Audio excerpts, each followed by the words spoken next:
सबसे पहले सभी साथियों को नमस्कार। और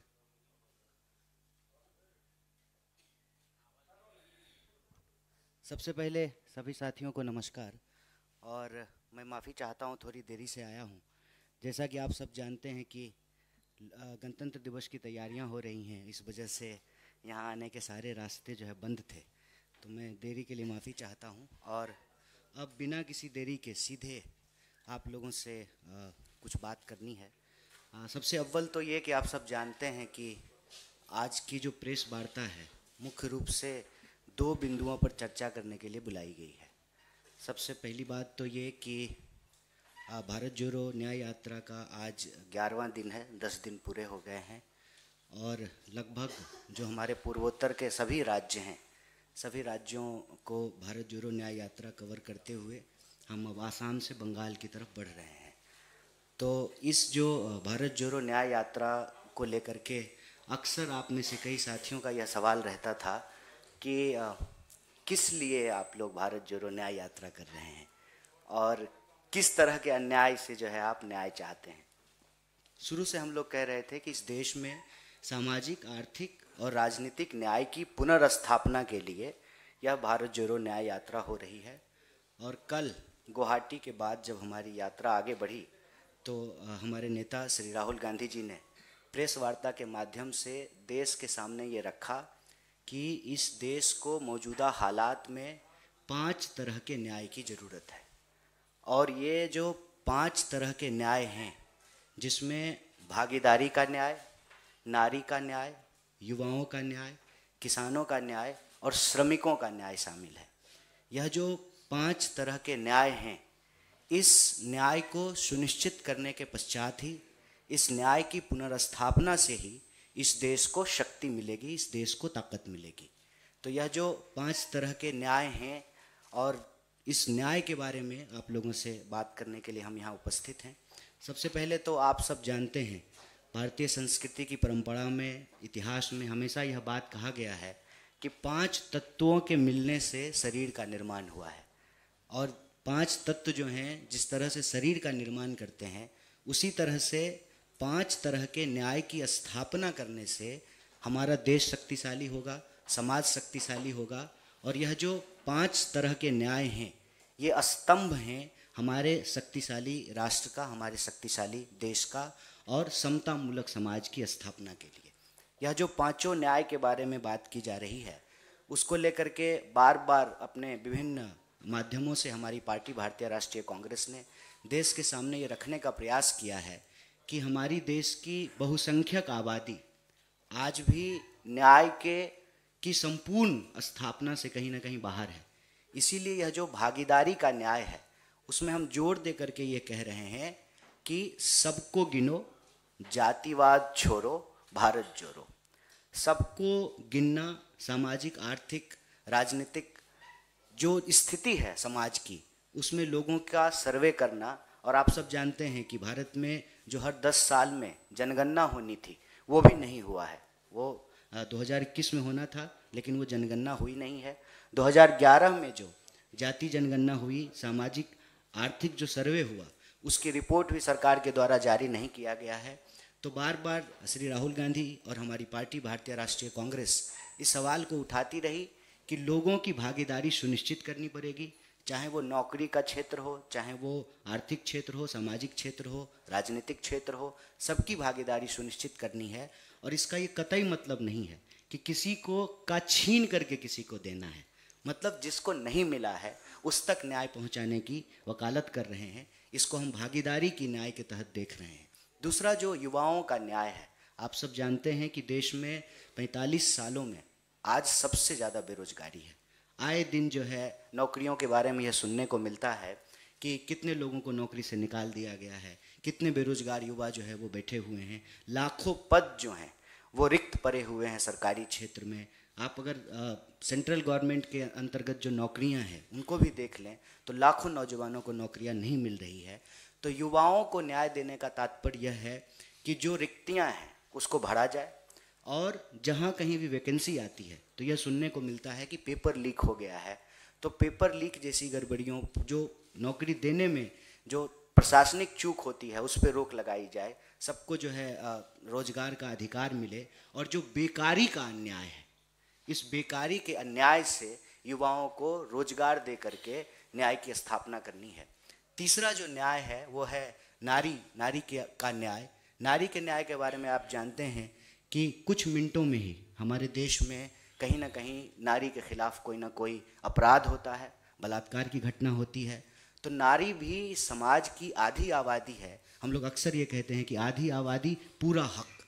नारी को न्याय सुनिश्चित कराना ताकि वो हर चीज़ में, हर क्षेत्र में जिस तरह से बढ़ चढ़ करके हिस्सा ले रही हैं, चाहे वो काम की जगह हो जहाँ पे लोग नौकरी करते हैं, काम करते हैं, वहाँ एक सुरक्षित माहौल देने की बात हो, सड़क से लेकर के ट्रेन तक, घर से लेकर के बाहर तक, खेत से लेकर के खलिहान तक, दफ्तर से लेकर के मेट्रो रेल तक, हर जगह जो है महिलाएं अपने जीवन को अपने तरीके से आज़ादी से जी सकें और अपने हक को प्राप्त कर सकें, और उनके खिलाफ जो अत्याचार है, जो अपराध है, उस पर रोक लगाया जाए और नारी न्याय को स्थापित किया जाए। जो चौथा न्याय है वो न्याय है किसानों का। हम जानते हैं, सरकारी आंकड़ा अगर उठा करके देख लें तो एक साल में 12,000 से ज़्यादा किसान आत्महत्या कर लेते हैं। और पहले जिस तरह से किसान आत्महत्या कर रहे थे, अब उसमें एक नया चीज़ ऐड हुआ है कि नौजवान भी आत्महत्या कर रहे हैं। अगर सरकारी आंकड़ा उठा करके देखें तो 1 घंटे से कम समय में कोई ना कोई नौजवान इस देश में आत्महत्या करने को विवश है। तो चाहे वो जवान आत्महत्या कर रहे हों या किसान आत्महत्या कर रहे हों, राहुल जी बार बार यही कह रहे हैं, भारत जोड़ो न्याय यात्रा यही अपील कर रही है कि आप आत्महत्या मत करिए। हमारे यहाँ मगही में जो है एक कवि हुए, वो अक्सर कहते थे, भूख से तड़प के मरवा काहे, मरने हो तो लड़के मरी जा। मतलब भूख से तड़प कर मरने की ज़रूरत नहीं है, आत्महत्या करके मरने की ज़रूरत नहीं है। अगर जीना है तो संघर्ष करना पड़ेगा, और संघर्ष की, न्याय की जो यह लड़ाई है, उस लड़ाई में हम किसानों की भी फसल का उचित दाम उनको मिले, उनके फसल का दाम मिले। मतलब ऐसा क्यों हो रहा है कि नेता का बेटा नेता होना चाहता है, डीएम का बेटा डीएम हो रहा है, जो क्रिकेटर नहीं है उसका बेटा भी बीसीसीआई का सेक्रेटरी बन रहा है, लेकिन इस देश में किसानों को आत्महत्या करनी पड़ रही है। और अपना उनके खिलाफ जो कानून लाया गया उसको वापस दिलवाने के लिए 700 से ज़्यादा किसानों की शहादत हुई। आप सब ने देखा कि दिल्ली की सीमाओं पे लगातार महीनों किसान बैठे रहे। तो किसानों को न्याय दिलाने के लिए, उनके फसल का उचित दाम दिलाने के लिए ये जो है किसान न्याय की हम बात कर रहे हैं। और पांचवा जो न्याय है वो है श्रमिकों का न्याय। अक्सर हम लोग ये देख रहे हैं कि यहाँ भी आप सब लोग बैठे हुए हैं, आपको कितनी सैलरी मिलती है, चाहे पत्रकार हों या कैमरा पर्सन हों या आपके ऑफिस में काम करने वाले स्वीपर हों, ड्राइवर हों, और आपकी कंपनी के मालिक को कितना प्रॉफिट हो रहा है। तो आपको आपकी मेहनत का दाम नहीं मिल रहा है। मिनिमम वेज के कानून को लागू नहीं किया जा रहा है। यह नियम बनाया है सरकार ने कि 8 घंटा कोई मजदूर काम करेगा, 8 घंटा काम का, 8 घंटा आराम का, और 8 घंटा रचनात्मक काम का। रचनात्मक काम कहाँ से होगा जब ड्यूटी ही 18 घंटे की हो रही है। यहाँ तो बच्चों को और बीवी को ही समय नहीं है देने के लिए। 16 घंटा, 17 घंटा, 18 घंटा लोग काम कर रहे हैं। तो जो श्रमिक कानून इस देश में लागू किए गए कि 8 घंटे से ज़्यादा अगर 1 मिनट भी आप ज़्यादा काम लेते हैं किसी भी मज़दूर को, चाहे वो टाई लगाने वाला मज़दूर हो, चाहे जो है वो झोला लटकाने वाला मज़दूर हो, 8 घंटे से अगर 1 मिनट ज़्यादा भी आप काम लेते हैं तो आपको 2 मिनट का वेज देना पड़ेगा, 2 मिनट का वेतन देना पड़ेगा। आप सब जानते हैं आजकल क्या होता है कि आप जाते ही साइन कराते हैं, वाउचर कोई और साइन कराते हैं, सैलरी कुछ और देते हैं, और कोई जो है सिक्योरिटी नहीं है। ना जो है पीएफआई दे रहे हैं, ना ईएसआई दे रहे हैं, ना जो है काम करते हुए अगर कोई दुर्घटना हो जाती है तो उसका मुआवजा भी नहीं दिया जाता है। तो जितने भी श्रमिक कानून बनाए गए थे एक एक करके जो है उसको समाप्त किया जा रहा है, और लोग मजबूर हैं। इतनी बेरोजगारी है और दफ्तर के बाहर इतना बड़ा लाइन लगा हुआ है कि कोई आवाज़ उठाने को तैयार नहीं है। और राइट टू यूनियनाइज, जो एक डेमोक्रेटिक कॉन्स्टिट्यूशनल राइट है मज़दूरों का, वो भी धीरे धीरे करके समाप्त कर दिया गया है। तो आज मज़दूरों के सामने सबसे बड़ा सवाल यही है कि उनको उचित मूल्य नहीं मिल रहा है उनके काम का। वो मुनाफा पैदा करने में हिस्सेदारी तो कर रहे हैं, अपना मेहनत कर रहे हैं, पसीना बहा रहे हैं, श्रमिक की तरह दिन रात काम कर रहे हैं, लेकिन जो मुनाफा है उसका एक हिस्सा जो है वो श्रमिकों को नहीं मिल रहा है। तो श्रमिकों को जो है न्याय दिलाने के लिए तो यह जो 5 प्रकार के न्याय हैं, मैं फिर से आपके सामने दोहराता हूँ कि युवाओं को न्याय, भागीदारी का न्याय, नारी का न्याय, किसानों का न्याय और श्रमिकों का न्याय। ये जो 5 प्रकार के न्याय हैं, ये इस देश के न्याय की लड़ाई में, न्याय के संघर्ष में 5 स्तंभ हैं और इन 5 स्तंभों से ही एक शक्तिशाली देश का जो है निर्माण संभव है। तो न्याय की इस पुनर्स्थापना के विचार को लेकर के ही यह भारत जोड़ो न्याय यात्रा लगातार चल रही है। और दूसरा जो एक महत्वपूर्ण पहलू और है जो आप सबसे साझा करना चाहते हैं, आपने शुरू से एक बात देखी है, भारत जोड़ो यात्रा जब पिछले साल शुरू हुई थी तो उस वक्त सरकार की तरफ से उस स्तर पे जो है कोई रुकावट नहीं पैदा की जा रही थी। मैं समझता हूँ कि संघर्ष की सफलता के अंदेशों ने शासकों को थोड़ा सा परेशान कर दिया है और इस बार की भारत जोड़ो न्याय यात्रा शुरू होने के साथ ही उसमें व्यवधान पैदा किया जाने लगा। शुरू होते ही आप जानते हैं कि जो पहला ग्राउंड मिला था मणिपुर में, वो ग्राउंड का परमिशन जो है वापस ले लिया गया। कार्यक्रम कहीं और होना था, कार्यक्रम कहीं और हुआ और बार बार ये सुरक्षा का हवाला दे करके कि नहीं नहीं सुरक्षा का सवाल है।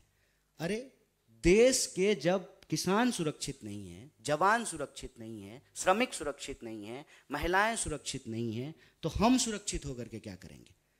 हमारी सुरक्षा का हवाला दे करके हमारी ही यात्रा को रोका जा रहा है और न्याय की इस लड़ाई में जो अन्यायी शक्ति है वो व्यवधान पैदा कर रही है, वो अवरोध पैदा कर रही है। मैं तो सीधा सीधा कहता हूं, हमारी पार्टी का यह मानना है कि ये कोई चुनावी यात्रा नहीं है, समाज के लिए, देश के लिए ये संघर्ष की यात्रा है। हम कह रहे हैं कि कोई भी व्यक्ति जो अपने ऊपर कोई अन्याय महसूस करता है, जिसके ऊपर कोई अन्याय हो रहा है, वो न्याय योद्धा बन सकता है, भारत जोड़ो न्याय यात्रा में शामिल हो सकता है।